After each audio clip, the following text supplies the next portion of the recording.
Hello everyone, good morning. అందరు ఎలా ఉన్నారండి? నేనైతే చాలా బాగున్నాను. ఈరోజు వ్లాగ్ అయితే స్టార్ట్ చేశానండి. అందరికీ హ్యాపీ ఇండిపెండెన్స్ డే. టైం వచ్చేసి 6:30 అయిపోయిందండి. నేనైతే పిల్లల లంచ్ బాక్స్ కోసం అయితే రైస్ పెట్టాను స్టవ్ ఆన్ చేసుకొని. నెక్స్ట్ అయితే ఇక్కడ టీ తాగుతున్నానండి. లంచ్ బాక్స్లోకి వచ్చేసి అయితే ఈరోజు గోరుచిక్కుడు కర్రీ అండి. పిల్లలైతే ఈ కర్రీని అంతగా ఇష్టపడరు, కానీ ఇంట్లో ఇవి తప్ప ఇంకేం లేవు. అందుకోసమనే నేను గోరుచిక్కుడుకాయలను అయితే కట్ చేసి పెట్టుకున్నాను. ముందు రోజు నైటే నేను కట్ చేసి పెట్టుకుందాం అనుకున్నాను, కానీ మర్చిపోయాను. ఈ కర్రీ కోసం అయితే నేను ఉల్లిపాయ ముక్కల్ని, పచ్చిమిర్చి ముక్కల్ని అయితే కట్ చేసుకున్నాను. 2-3 టైమ్స్ అయితే గోరుచిక్కుడు ముక్కల్ని కట్ చేసి పెట్టుకున్నాను. పిల్లల కోసం అయితే నేను ఇక్కడ బీట్రూట్ జ్యూస్ చేస్తున్నాను. డైలీ మార్నింగ్ వాళ్ళకి బీట్రూట్ జ్యూస్ చేసి అయితే ఇస్తాను. గోరుచిక్కుడిని వేపుకొని చారు చేసుకుంటే చాలా బాగుంటుంది, కానీ మార్నింగ్ కదా అండి, తొందరగా ఫాస్ట్ కావాలని కర్రీ అయితే వండాను. కానీ మా పిల్లలకైతే ఈ కర్రీ అంటే అస్సలు నచ్చదు, అలాగే నాకు కూడా నచ్చదు. కానీ ఇక లంచ్ బాక్స్ల కోసం ఏదో ఒకటి కర్రీ చేయాలి కదా అన్నట్టుగా అయితే నేనైతే ఈరోజు ఈ కర్రీ చేస్తున్నాను. నెక్స్ట్ అయితే నేను ఇక్కడ పిల్లలకి ఇందాక బీట్రూట్ జ్యూస్ మిక్సీ చేశాను కదా అండి, దాన్ని అయితే నేను ఇక్కడ వడపోసుకుంటున్నాను. బీట్రూట్లు చిన్నవి అయితే 2 మిక్స్ చేస్తానండి. పెద్దవి అయ్యేది ఉంటే 1 మిక్స్ చేస్తాను. 1 స్పూన్ చక్కెర వేసి మిక్సీ పడతానండి. ఫస్ట్లో అయితే మా పిల్లలు అస్సలు తాగనని మారం చేసేవాళ్ళు, కానీ ఇప్పుడైతే వాళ్ళకి అలవాటు అయిపోతుంది అండి. రోజు ఇదే ప్రాసెస్ కదా, ఫాస్ట్గా తాగేస్తే అయిపోతుంది అన్నట్టుగా తాగేస్తున్నారు. మార్నింగ్ అయితే మా పిల్లలకి పాలు కానీ టీ కానీ ఇవ్వట్లేదండి. ఇక బీట్రూట్ జ్యూస్ మాత్రమే ఇస్తున్నాను. నెక్స్ట్ అయితే నేను ఇక్కడ ఉప్మా చేస్తున్నానండి, అటుకుల ఉప్మా. దీనికోసం అయితే నేను అటుకులను జల్లించేసాను. నెక్స్ట్ అయితే వాటర్ పోసి 2-3 మినిట్స్ ఉంచుకొని దాన్ని అయితే నేను స్ట్రెయిన్ చేసి పక్కకు పెట్టుకున్నానండి.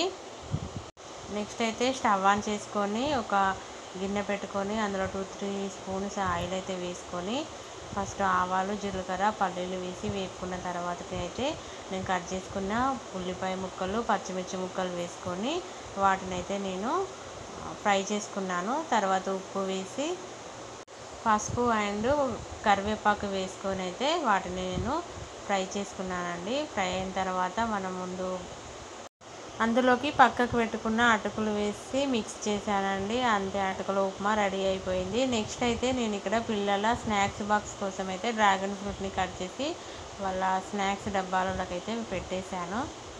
పిల్లలిద్దరూ రెడీ అయిపోయారు, వాళ్ళైతే ఉప్మా తిన్నారండి. నెక్స్ట్ అయితే నేను ఇక్కడ వాళ్ళకి లంచ్ బాక్సులు పెడుతున్నాను.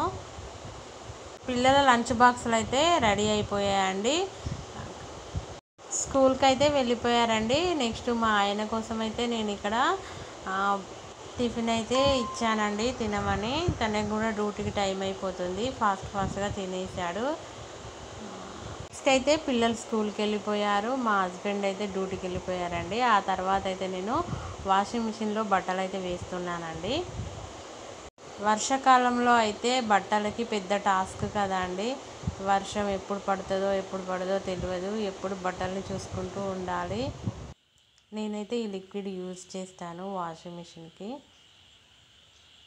అయితే ఈ వ్లాగ్ షూట్ చేసింది మాత్రం అయితే ఇండిపెండెన్స్ డే ముందు రోజుది. మా పిల్లల వైట్ షూస్కి అండ్ గ్యాస్ స్టవ్ దగ్గర వాడే కౌంటర్ టాప్కి వాడే క్లాత్స్ కూడా ఉతకడానికి నేను ఇక్కడ వాటర్ అయితే హీట్ చేసుకున్నానండి. అందులో కొంచెం బాయిల్ చేసిన తర్వాత ఈ లిక్విడ్ అయితే వేసి ఆ క్లాత్స్ని అయితే అందులో నానబెడుతున్నాను. హాఫ్ వాటర్ వచ్చేసి సాక్స్లకి, హాఫ్ వాటర్ వచ్చేసి ఇవి నానబెట్టడానికి అయితే నేను పెట్టుకున్నాను. మిగతా సగం వాటర్లో ఈ లిక్విడ్ అయితే వేసుకొని వాష్ బేసిన్ దగ్గర వాడే నాప్కిన్ అండ్ స్టవ్ దగ్గర వాడే నాప్కిన్స్ కూడా ఇందులో నానబెట్టుకుంటున్నాను. ఇక్కడ వాటిని అలా 1/2 అవర్ వదిలేసానండి. నేనైతే ప్రతి 1 వీక్ ఒకసారి ఇలా క్లీన్ చేసుకుంటానండి. ఇక్కడనైతే కోమ్స్ అయితే కొంచెం మురికిగా తయారయ్యాయి, సో అందుకనే నేను ఇక్కడ వాటిని కూడా క్లీన్ చేసుకుంటున్నాను. నాకైతే కొంచెం స్మెల్ వచ్చినా కొంచెం మురికిగా అనిపించినా కూడా వెంటనే అయితే నేనైతే క్లీన్ చేసుకుంటానండి. 2-3 డేస్కైనా కూడా నేను క్లీన్ చేసుకుంటాను. ఈరోజైతే నేను క్షణం తీరిక లేకుండా 1 వరకు అయితే వర్క్ చేసుకుంటూనే ఉన్నానండి. టిఫిన్ కూడా తినలేదు, డైరెక్ట్ లంచే చేశాను. అప్పటి వరకు అయితే నేను ఇవన్నీ తోముకొనుడు కడుక్కొనుడుతోటే టైం సరిపోయింది. అదే రేపు ఇండిపెండెన్స్ డే అని చెప్పిన కదండి, రేపు వాళ్ళకి వైట్ డ్రెస్ అంట. సో అందుకనే వైట్ షూస్ అవన్నీ కూడా కడుగుతున్నాను. ఎంత మంచిగా వాష్ చేసినా కానీ వాళ్ళైతే ఒక్కరోజుకే మొత్తం మురికి పెట్టేసుకొని వస్తారు. మళ్ళీ ఇప్పుడు వర్షాకాలం కదండి, మొత్తం వర్షంలో తడుస్తూ బురదలో తిరుగుతూ మొత్తం రట్టిగా అయితే తయారు చేసుకొని ఇంటికి తీసుకొస్తారు. 2 పిల్లల సాక్సులు షూస్ కడిగేసరికి అయితే చాలా టైం పట్టిందండి. చాలా మురికి చేసుకున్నారు. ఎస్టర్డే వర్షం కొట్టింది కదా, అందుకని మొత్తం బురద బురద అయిపోయాయి. అవన్నీ క్లీన్ చేసుకోవడానికైతే నా ప్రాణం పోయిందండి. సాక్స్లని బట్టలతో పాటుగా వాషింగ్ మిషన్లో వేయాలనిపిస్తుంది కానీ అవి కొంచెం కూడా మురికిపోవు. ఈ విధంగా హాట్ వాటర్లో వేసి పిండితేనే కొంచెం తెల్లగా అవుతాయి. అయినా కానీ నేను ఓపిక లేనప్పుడు వాళ్ళ సాక్సులను అయితే నేను బట్టలతో పాటు వాషింగ్ మిషన్లోనే వేస్తాను. మొత్తం తెల్లగా కాకుండా యావరేజ్గానైతే ఉంటాయి కదండి, అందుకని ఓపిక లేనప్పుడైతే నేను అలానే చేస్తాను. హాట్ వాటర్లో ఈ లిక్విడ్ వేసి 1/2 అవర్ పాటు నానబెట్టుకున్నాను కదండి. మురికైతే తొందరగానే వదిలిపోయింది. కొంచెం సబ్బు పెట్టి బ్రష్తో అలా అనగానే మురికంతా అయితే పోయిందండి. డైలీ అయితే నేను నార్మల్గానే ఉతుకుతాను. ఇక రేపు ఇండిపెండెన్స్ డే అనేసి నేను హాట్ వాటర్లో పెట్టి ఉతికేసాను. ఏంటో కదండి, ఇండిపెండెన్స్ డే అంటే ఏదో తెలియని సంతోషం. బట్టలు కొత్తగా ఉండాలి, ఇస్త్రీ చేసి పెట్టుకోవాలి, షూస్ నీట్గా ఉండాలి, నీట్గా రెడీ అయ్యి పొద్దున్నే వెళ్ళాలి అని ఉంటుంది కదండి. నేనైతే మా పిల్లల్ని అయితే ప్రతి ఇండిపెండెన్స్ డేకి, రిపబ్లిక్ డేకి ఖచ్చితంగా పంపిస్తానండి. ఇప్పటి కాలంలో అయితే, ఇప్పటి జనరేషన్లో అయితే పిల్లల్ని పంపించట్లేదు ఎక్కువ చాలామంది పేరెంట్స్. అన్నీ వాష్ చేసుకోవడం అయితే కంప్లీట్ అయిపోయిందండి. మిషన్ కూడా ఆఫ్ చేసేసి బట్టలన్నీ ఆరేసాను. నెక్స్ట్ వీళ్ళ స్కర్ట్స్ వైట్వి రేపు కావాలి కదా అండి, అందుకోసమని అయితే నేను వీటికి ఉజాలా వేసేసాను. ఈవినింగ్ అయితే ఇవన్నీ అయితే ఇస్త్రీ చేయాలి అండి.